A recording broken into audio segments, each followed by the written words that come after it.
Hi, Alyssa here. If you're watching this, then it's because you requested my Physique protocol, which is a 3-day strength training split for women, specifically over 35. You know, a lot of us, we're very, very intelligent, educated, and understand complex systems, concepts.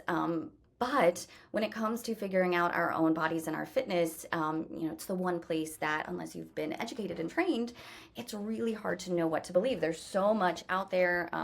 A lot of misinformation, a lot of contradictory information. And so I really wanted to break this down in the simplest terms, but also in a way that was really actionable for you so that you could start seeing results as quickly as possible. You know, a lot of women are they're either really struggling to stay consistent because they feel like they have to spend all this time working out, or they're going to the gym 6 7 days a week. And we run into a lot of issues with both of those approaches. Obviously, if we're not consistent, then we're not going to see muscle growth, which is the number one factor that increases our metabolism and shifts our body composition, especially as our hormones start to change and we have a different landscape there, you know, perimenopause or even post the menopause transition. We lose 3 to 8% of our body, of our muscle mass as we age. And that's the number one reason that women start to see abdominal midsection gain. And so if you're looking to get rid of that, then really the biggest lever is ensuring that you have an effective, efficient strength training approach. And, you know, I built this program because I was there. I was running 7 days a week, trying to strength train on top of that in a very severe caloric deficit. And I just was banging my head against the wall, could not see results. And so, I was right there too. And it was when I started to apply an approach like this that I really started to get that definition, that leanness, a physique that I was looking to achieve. So I'm going to walk through quite a few things here, and I'm going to try to keep it quick so that it doesn't get too long. The first is, you know, why really is it that we don't need to train 6 days a week? It's about working smarter. 6 days a week is going to put an overload to our nervous system and reduce our recovery capacity. We build muscle and our body adapts while we're in that rest and digest parasympathetic nervous system state. And if we never get there, then it doesn't matter how much you're doing in the gym, you're never going to see results, especially if you're stressing your body while under eating or in a deficit at the same time. So it's about working smarter. You know, the other thing is cardio alone is just not going to change your body composition. You can equate it to think of cardio as being like working by the hour. You're getting paid for the time you're actually there. And sure, when it comes to cardio, you might have a little bit of post-exercise fat oxidation, but research shows that we just don't actually move that much after intense cardio. And so we kind of end up regulating to a consistent burn. It really doesn't move the needle.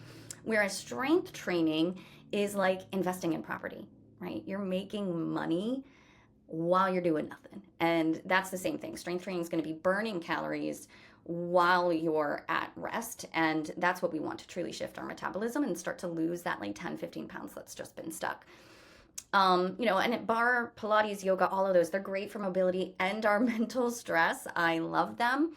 But when it comes to triggering muscle adaptation, it doesn't have a high enough load to shift the needle. And, you know, if we want to look defined and toned, we need to actually have enough muscle underneath all the fat so that when we reduce the body fat, it's revealed. That's what we're looking for. So progressive overload strength training is really the only thing that's going to genuinely challenge your body. Tell it, hey, you need to adapt so that you can start to build muscle. And the more muscle we have, then the more calories we burn, and then the more fat we reduce. As well as, of course, you know, support proper bone density, hormonal balance. It's where we also use glucose, so blood sugar is regulated by how much muscle we have as well. 3 days of focused structured training is really all we need in order to create that. It's about finding the right dose of adaptation, strength training, and balancing the right amount of recovery so that we can actually stay energized. It fits into our lifestyle, and then again, start to see results. So this split is going to give you 3 days per week, lower, upper, and a full. So we're hitting each muscle group twice, which is a good amount. Short-ish sessions. You know, we don't need to be in the gym an hour and a half. If you still feel like you can go longer after 45 minutes, then we were not lifting enough weight. And I'll cover that more in a second. But compound movements, that's where the money is. It's going to hit multiple muscle groups at a time so that we're more efficient, and it's the most functionally appropriate, so that, when we're 50, 60, 70, 80, we can go on a spontaneous hike.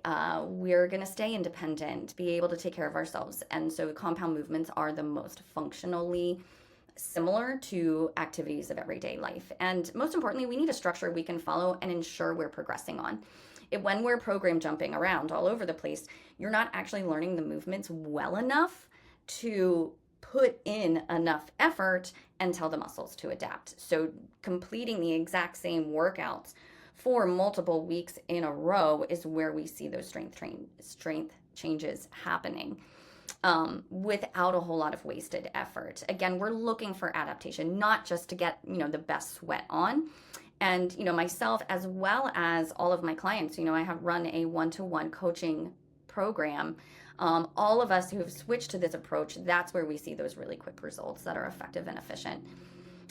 So this split is going to get you started. It's going to show you what works. Just a disclaimer here that training is but one piece of the puzzle. And normally we need to look at nutrition, if we're recovering well, our nervous system regulation, to ensure that we're actually seeing that fat loss progression that we want. And that's why I have a one-on-one coaching program, so that we can really get into all of the nitty-gritty of the lifestyle and build out a system that fits your schedule, your life, your body, your goals. So if that's something you're interested in, then I'm going to link the questionnaire below, or you can just shoot me a message back on Instagram and we could take a look to see what that would look like for you. And just to give you some examples, here are some of the women that I've worked with. This is Yelena. She first came to me. She was eating like a bird, severe deficit, training 15 hours a week. She was late to work, always tired, felt guilty around every single piece of food she ate. So we shifted that. We got her eating more, changed her training, taught her to lift with intention, and look at this definition. Amanda is another great example here. This was done in 8 weeks, and she'd been training a long time. Previously, she'd done a bodybuilding program that just left her nervous system wrecked. She was emotionally eating a lot, and so we got to the root cause and some mindset shifts there. But ultimately, she's eating more and lifting, and again, 8 weeks, absolute great progress. Jenny is a nurse. So, and I should mention Yelena, mom of 2, research scientist, very demanding career. Amanda here is up at 4:30 every morning. She's a horticulturist, and so she needed a plan that would work regardless of her schedule, even when the weeks got really hard. Jenny, 60 hours in the hospital, lost 50 pounds, is down to a size 2, and she told me she got catcalled for the first time in years the other day.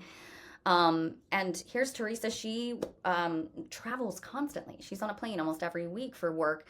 She needed a plan that she could be consistent with. So this is 8 weeks in, as long as she'd ever been consistent. But she needed something she could do at work, in a hotel, at home, wherever she was. She needed a system that was going to work, not just when everything was perfect and ideal, but for her everyday life. And so the way we're going to use this plan, get into the, why you're here in the first place, 3 preferably non-consecutive days. If you have to do back-to-back days, not the end of the world, get it in, be consistent. But this way we're ensuring that there's enough rest and recovery between sessions to see muscle adaptation. We want to always be warming up 3 to 5 minutes, heart rate below 120, just to warm up the body and get the blood flowing. So the way you're going to read this, we've got the sets and the reps. So here you would do it 3 times through 10 to 12 times, ensuring that we get proper rest each time, because many of us came from doing lots of HIIT, body burn boot camps, circuit training style workouts where we're trying to keep the heart rate super, super high. When we are sufficiently building muscle, we need to ensure that that muscle is the limiting factor. And so if your heart rate is too high, you're going to stop before your muscle actually gets closer to failure, which brings me to reps in reserve. We don't need to go all the way to failure, like absolutely can't do anymore, but we need to be within 1 to 2 reps. And the way you know is, like, if you're doing bicep curls, this looks pretty easy. I don't know if you see that. This looks pretty easy. At some point, I'm going to slow down. I'm going to need a lot more concentration. I'm going to feel the burn in that selected muscle. And that's how I know I'm getting close to failure. Tempo means for each movement, go slow, focused, controlled. Don't just fling it all around. You are not in a rush at all. So the scientific mechanisms that really make the difference is progressive overload, and that means we're doing more reps, more weight, more time under tension all the time every week, so that we're getting stronger. More strength equals more muscle, higher metabolism. And here we're using a double progression method, and that means you're going to start at the low end of the rep range, in this case 8, picking a load that's going to be genuinely hard. The next week, you're going to shoot to increase by reps 1 to 2. Every week, you keep doing that, getting stronger and stronger. And once you hit the top end of this rep range, being 10, then you're going to increase the weight and start over at 8 again and keep going. So we're not trying to add weight weekly, we're adding reps weekly. And the other piece is intensity. I already alluded to this, but if you feel like you could have racked it and still had 5 reps left, you did not lift heavy enough. Like I said, if you get to the end of 45 minutes and you feel like you got a lot of energy left, you did not lift heavy enough. So it is all about getting the challenge in a way that's going to truly trigger that muscle adaptation. And it's important to write it down so that you know what you did the week before and you can grow, you can progress. So getting into the plan itself, starting with lower body, and lower body is the biggest bang for the buck for women because they're our biggest muscle groups. And if you grow them, you are going to be increasing your metabolism even more than if you grow your tricep, right? So starting with a squat. Now this whole plan is designed to be done either in the gym or at home. And we do that for our one-on-one clients as well. We base their programming off of the equipment that they have available and their schedule. But the squat is the king of the lower body. Biggest thing here, make sure your hips aren't tilted back in an anterior pelvic tilt, because then we're not going to be actually hitting our glutes. We're going to be hitting more quads. So to make it glute dominant, we tilt our pelvis under, really crunch our abs. And I only want you to go as low as you can while maintaining that hip position. Don't try to get lower just for the sake of, for ego, right? Next is a Romanian deadlift, and everybody gets this wrong, so I'm just going to show you what it looks like. This movement, you're going to keep the load, the weight, dumbbells, whatever, really close to your body, and then send your hips back like you're trying to shut the car door with your butt, right? So I'm doing this type of movement, and I can really feel it squeezed into my glutes. Again, I don't want to be really arched because now I'm getting more hamstring. If I tilt under, I'm getting more glute. And it was once I learned those techniques that my butt really started to grow. It used to be super flat, and now it's nice and bubbly. So that's a huge, really engaging your core properly makes a big difference. So just jumping through a couple of these other ones, walking lunges, really great for stability as well. So we train balance while under load. Leg press and Bulgarian split squats. The two big things here is we want our shin and our quad to be at about a 90 degrees at the knee, that angle. So we get optimum glute engagement as well as getting some of our quads in there. Hip thrusts, like the king of the booty builder, right? Same thing, proper hip placement is huge here, and we should feel those glutes start to squeeze. Leg curls, great for our hamstrings, which is also great for knee tracking, so really important for long-term knee health. And then don't forget the calves because, we want them to look nice and sexy when we're wearing those high heels. Next is upper body. And the biggest thing I see here is women tend to, whenever they're training their upper body, let their shoulders creep up. And that's going to engage our traps, give us neck pain, and also not be targeting the correct movement. So like on a chest press, really keeping shoulders down the whole time, engaging through the back so that our scapula or shoulder blades stay close to our body, not kind of winging out. Same thing on a row. Think about putting your hand in your pocket and rowing to that place. A lot of people try to come up high, and that's going to do more bicep work. Here we're trying to get those back muscles so we have a nice sexy back, and it's also going to promote better posture so we're nice and tall and lifted. Overhead presses are another one where we tend to let our shoulders go. So shoulders down, lots of space between the ear and the shoulder as we lift up. The pull down is beautiful for our mid back. It's going to give that V taper so our waist looks smaller, as well as, again, help to promote greater posture. Bicep curls and tricep, they're vanity muscles on our arms. And then the lateral raise, I like a nice big boulder shoulder, so that's going to work your delt here. Then moving on to full body, the deadlift is one of the most confusing movements. We have our one-on-one clients send in form videos so we can ensure that we are lifting with the right amount of intensity, but also maintaining proper form. And often the deadlift starts to look a little bit like a squat. So the way you know the difference, a squat, you're going to bend your knees first, then your hips start to go back. With a deadlift, it's always hips first and then the knees bend in the conventional. The Romanian, which I showed you before, has a straight leg. Incline dumbbell press, because you're on an incline, it's going to hit both the shoulders and the chest, so a nice compound movement there. I discussed the row already. Now it's an isolated single side, so we're not letting our dominant side take over. It's going to just work both separately. Leg extensions, another great knee prehab movement to build up the muscles that support the knee. Face pulls are great for keeping our shoulders back. We're all on our phone all the time and we have this concave posture, so a face pull or the reverse fly is going to work the mid-back muscles and keep that chest nice, wide, and open. On the plank, really important to be squeezing the core and the glutes so that you have a nice flat position and not let your hips sag. And then step up's another great booty builder that is going to help that lower body again. So I gave you just a short checklist here, screenshot it as well as all the rest, so you can actually take this into the gym with you. And just some things to keep in mind as you're going through your training. The only thing I hadn't mentioned really yet is getting sufficient protein. Not only 1 gram per pound body weight, that's the high end of the range that we shoot for, but spreading it out throughout the day. A lot of times women are saving most of their calories for the end of the day, and they have brain fog, they have cravings, their hunger hormones are all dysregulated. And so the more we can get protein earlier in the day, we're going to get more muscle growth, more fat metabolism, but also feel a lot better and just increase our general quality of life. And again, do this for a solid 12 weeks. You need to learn the movements and then be able to progress them appropriately to start to really see those shifts. This plan is going to build you strength, functionality, visible muscle definition, give you structure so you're not confused when you get to the gym in a really, really effective fashion, so you're not wasting your time or have junk volume.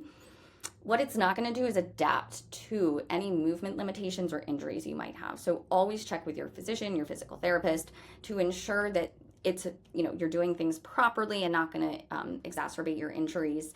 Or if you have any weak points in your anatomy, with our one-on-one clients, we look at that and we bias the programming where they need it. But this is just a comprehensive approach for everyone. It's definitely not going to account for what you're eating, your nervous system capacity, your recovery, sleep, stress load, all those things. And often it's what we see in that data that uncovers what's truly holding us back. And so with our one-on-one clients, we build out a plan that accounts for their lifestyle, their schedule, their recovery capacity, their nutrition strategy, so that really nothing stands in their way, and their mindset, because we want to shift to having the identity of someone who just, this is automatic, this is what we do, and that's when we truly see results that last and are sustainable. So if that sounds like something that you're interested in, like I said, shoot me a message on Instagram or click the link below to fill out the questionnaire. It'll just show you what this could look like for you personally if you wanted to build on what you've learned here and then ultimately, have that plan for your life, not just now, but built out forever. So hope this was helpful. Let me know what questions you have. And of course, happy training.